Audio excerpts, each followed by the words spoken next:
This afternoon we're going to show you how to replace the head seal kit in the INF-1 and the INF-2. This is the kit. You order it through your distributor or your dealer, 1586K. It includes a Schrader grommet, a Presta grommet, an adapter O-ring, and the two O-rings that go on the shuttle valve.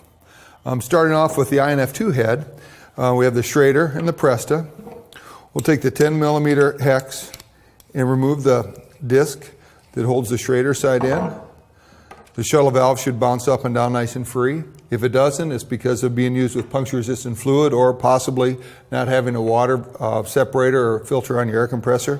You need to take that out and clean it so it runs nice and smooth. We're going to take the Presta side out. Takes a 6 millimeter hex. That disc comes off. That's the Presta grommet. Very easily to replace. It's external. Then I take a 4 millimeter and I go in and I push in through the Presta hole and I push out the shuttle valve. It comes out, the shuttle valve, with the skewer spring. On the shuttle valve, like I said, the two O-rings on the shuttle valve themselves very rarely wear because they move very little bit.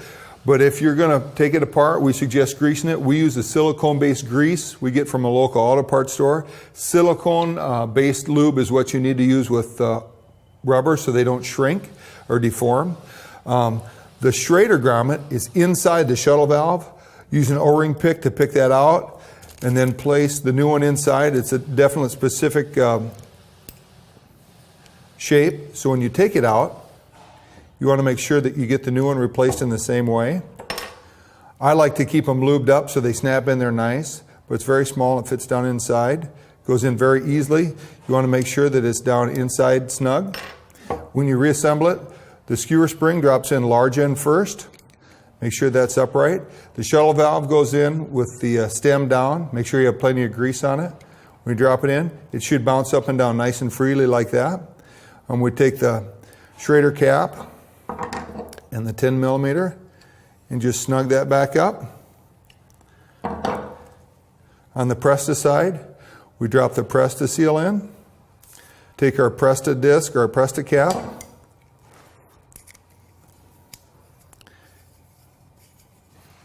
Thread back in, it's replaced. On the old style INF-1 heads, exactly the same except the caps are external. Remove your Schrader cap. Valve should bounce up and down free. Remove the Presta cap. The Presta grommet is exterior. Again, easy to switch. I used just a 4 millimeter hex to push the guts out. Skewer spring. Same identical shuttle valve inside. Make sure you have your O-rings greased up nice with a silicone-based grease. You take the seal out for the Schrader exactly the same with a O-ring pick. When I put it back together, I drop the skewer spring in to make sure that the spring is large end in first. Shuttle valve goes in stem first. Make sure it bounces nice and free. Schrader cap goes on.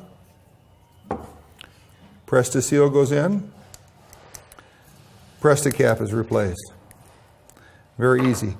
The extra O-ring on here for the adapter goes between the head and the INF. You remove the head, pull it off. The O-ring's right on the adapter. Take your O-ring pick, take that off. Replace the new one. Make sure you put plenty of silicone grease on it. And install it back and tighten it back up. And you're good to go.